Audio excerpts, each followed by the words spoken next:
بسم اللہ الرحمن الرحیم۔ امریکہ میں ایک مسلمان نوجوان دفتر میں کام کرتا تھا۔ اسی دفتر میں کام کرنے والی ایک امریکن لڑکی سے اس کا تعلق بن گیا اور اس کی محبت اس لڑکی سے اتنی زیادہ بڑھ گئی کہ اس نے محسوس کیا کہ اب میں اس کے بغیر نہیں رہ سکتا۔ لہٰذا اس نے اس کے ماں باپ کو پیغام بھیجا کہ میں آپ کی بیٹی سے شادی کرنا چاہتا ہوں۔ اس کے ماں باپ نے لڑکے سے کہا، ہم اپنی بیٹی کی شادی تم سے کروا تو دیں گے، مگر ہماری ایک شرط ہے کہ ہم عیسائی ہیں اور تم کو بھی اپنا دین چھوڑ کر عیسائی بننا پڑے گا، ماں باپ سے تعلق ختم کرنا پڑے گا، تم اپنے ملک واپس نہیں جاؤ گے، جس سماج میں تم رہتے ہو ان سے تم بالکل بھی نہیں ملو گے، اگر تم یہ سب شرطیں منظور ہے تو ہم اپنی بیٹی کی شادی تم سے کر دیں گے۔ وہ لڑکا اپنے جذبات میں اتنا دبا ہوا تھا کہ اس اللہ کے بندے نے ساری شرطیں قبول کر لی۔ ماں باپ سے رشتہ ختم، عزیزوں سے قریبی، لوگوں سے رشتہ ختم، ملک سے رشتہ ختم اور جس سماج میں رہتا تھا ان سے رشتہ ختم، حتیٰ کہ وہ عیسائی بن کر عیسائیوں کے ماحول میں زندگی گزارنے لگا اور اس نے اس لڑکی سے شادی کر لی۔ جب اس کے مسلم دوستوں کو اس کے بارے میں پتہ چلا تو وہ بڑے پریشان ہوئے۔ کبھی کبھی وہ اس کو تلاش کرنے کی کوشش کرتے۔ جب اس کو مسلم دوستوں کو اس کے بارے میں پتہ چلا تو وہ بڑے پریشان ہوئے۔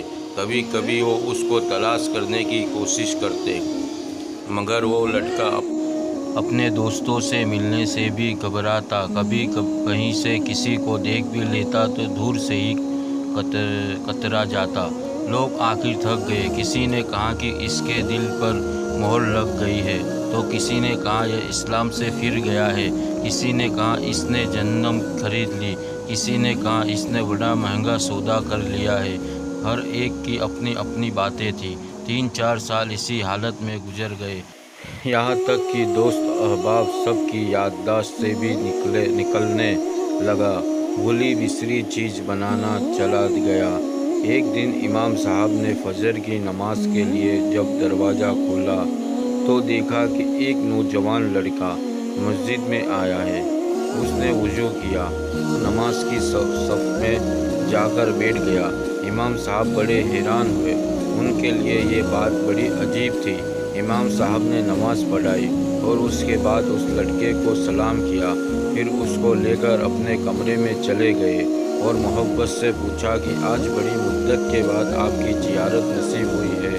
اس وقت اس لڑکے نے اپنی حالت بتائی کہ میں نے اس لڑکی کی محبت میں اپنا سب کچھ قربان کر دیا، بہت کچھ میں نے اپنا ضائع کر دیا، لیکن جس گھر میں رہتا تھا اس گھر میں اللہ کا قرآن رکھا ہوتا تھا۔ میں جب کبھی آتا جاتا اور اس پر میری نظر پڑتی تو میں اپنے دل میں سوچتا کہ یہ میرے مولا کا کلام ہے، یہ میرے اللہ کا قرآن ہے۔ لیکن جس گھر میں رہتا تھا اس گھر میں اللہ کا قرآن رکھا ہوتا تھا۔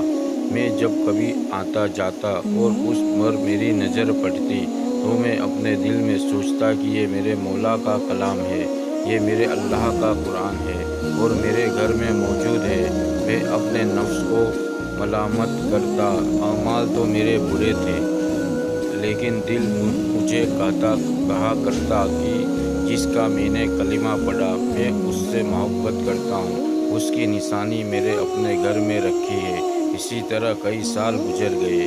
ایک دن میں آیا اور عادت کے مطابق وہاں سے گزرتے ہوئے میں نے اس جگہ پر نظر ڈالی، مجھے قرآن نظر نہیں آیا، تو میں نے اپنی بیوی سے پوچھا کہ یہاں ایک کتاب ہوا کرتی تھی، وہ کہاں ہے؟ تو اس نے کہا میں نے گھر کی صفائی کی تھی، اس میں غیر ضرورتی چیزوں کو پھینک دیا ہے۔ اس نے کہا اس کتاب کو پھینک دیا ہے۔ یہ سن کر میں وہاں سے واپس گیا اور کوڑا پھینکنے کی جگہ سے اس کتاب کو اٹھا کر لے آیا۔ جب لڑکی نے دیکھا کہ یہ بہت زیادہ اس کتاب کا احساس کر رہا ہے تو وہ بھی سوچنے لگی کہ آخر وجہ کیا ہے۔ تو لڑکی نے پوچھا، آخر تم اس کتاب کی اتنی فکر کیوں کر رہے ہو؟